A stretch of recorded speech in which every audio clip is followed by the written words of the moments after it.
Magandang hapon mga kamangs, welcome back po sa aking YTC. Ngayong hapon po ay tayo mangunguha ng talbos ng kamuting kahoy o tinatawag na balinghoy sa amin. Ating pong gugulay ngayong hapon, ating gagataan. Andito po tayo sa baba kung saan maraming nakatanim na kamuting kahoy. Maraming salamat nga pala kay Nanay Nora, pinahintulutan kaming mangunguha ng kamuting kahoy dito. Kahit nga ho laman, pinapayagan kami manguha. Shoutout nga po pala sa iyo nanay at sa mga taga rito sa Barangay Pinamukan. Bali ito mga kamangs, ang ating kukunin lang ay mula sa talbos hanggang pababa, mga 3 dahon lang ang pwede natin kunin. Kasi pag nagpaapat na dahon na, medyo mapait na yun, hindi na pwede.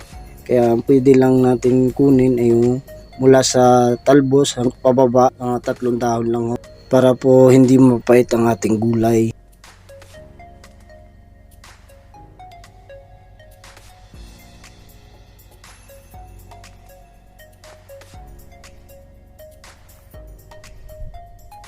At yun nga mga kamangs, medyo madami-dami na ho ang ating nakuha. Sapat na sa 2 niyog laang at dadalwa lang ho ang aking panggata. Ayos na ho yan. Pwede na ho tayo pumunta ng barracks. Tayo aahon na ho. Medyo maganit-ganit ang ahonin din mga kamangs. Nandino ako sa baba. Yan ho, yung baba ho na yan ay sapa na. Malalim-lalim din ho yan.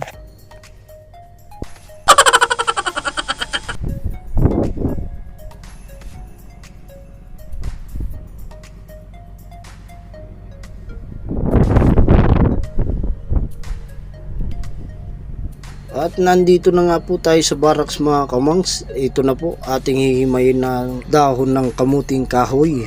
Ayan na. Ayan, mapapansin nyo mga kamangs, 3 lang na 3 ang aking kinukuhaan dahon mula sa talbos. Dahil pag po nagpaapat na yan ay talagang mapait na ho yun. Ayan si Tatay Simo sa aking likuran. Nanonood ho yan kung paano tayo maggulay ng talbos ng kamuting kahoy. At maraming salamat din nga po pala kay Tatay Simo at yan po ang nagbigay sa akin ng niyog na panggata. Maraming salamat po Tatay Simo. Yan nga mga kamangs, natapos na nating himayin ang ating dahon ng kamuting kahoy. Gagayat-gayatin naman ako natin yan ng pino para mabilis ho siya maluto. Yan mga kamangs. Yan po mga kamangs, pwede naman po yung pigaan at pwede namang hindi pigaan.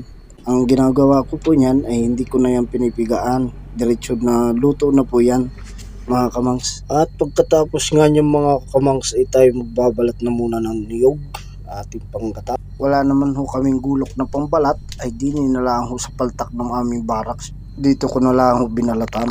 Nakapagpagawa po pa nga At dahil nga wala tayong gulok mga kamangs ay didin ko na lang binaak sa pitong drum ang ating niyog. Back din At pagkatapos niya ating kinayod na rin mga kamangs at ating lulutuin na ang ating gulay. Ayan. Pinagaan na po natin ang unang gata mga kamangs. Yan ho ay unang gata. Yan ho ay lapot. At papangalawahan ho natin ang 2 basong tubig. At yun ho ang magsisilbing panluto natin. Pangalawang gata. At bago ngayon mga kamangs ay tayo po yung magpiprito muna ng pinaksiw na tulingan. At ihahalo po natin sa gulay mga kamangs. Masarap po pag may halong ganito mga kamangs ang ating gulay.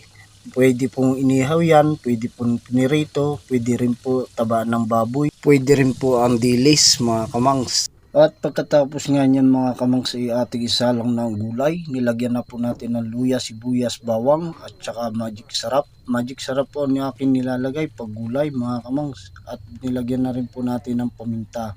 Ito po ang tulingang pinirito. Nilasan na po natin ng tinik. Ihahalo po natin yan mamaya pagka luto-luto na ho ang ating gulay.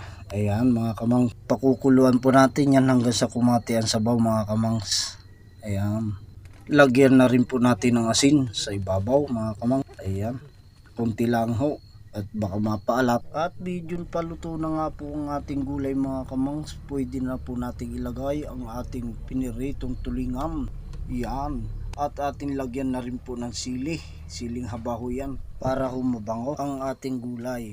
At nang iga na nga po ang sabaw mga kamangs, pwede na nating ilagay ang pure na gata. Ayan. Iyan ho may tubig na kaunti sa ilalim ay ating itapon na ho yan. At pagkatapos nga yan mga kamangs ay ating hinna ng apoy para hindi ho masunog ang ilalim mga kamangs. Ayan, malapit na po yan maluto mga kamangs. At yun na nga po mga kamangs, luto na po ang ating gulay. Naglalangis-langis na po ang gata niyan mga kamangs. Wow, suwabe, suwabe. Masarap na po yan mga kamangs. At ito nga po mga kamangs, tayo po ay kumain na. Maraming salamat po Lord sa inyo pong biyaya sa amin.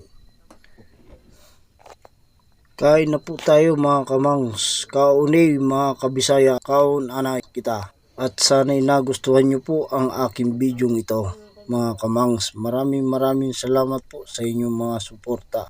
At kung ngayon lamang po kayo napadpad sa aking YouTube channel mga kamangs, pakisubscribe naman po at i-like at i-share ninyo po ang aking video mga kamangs.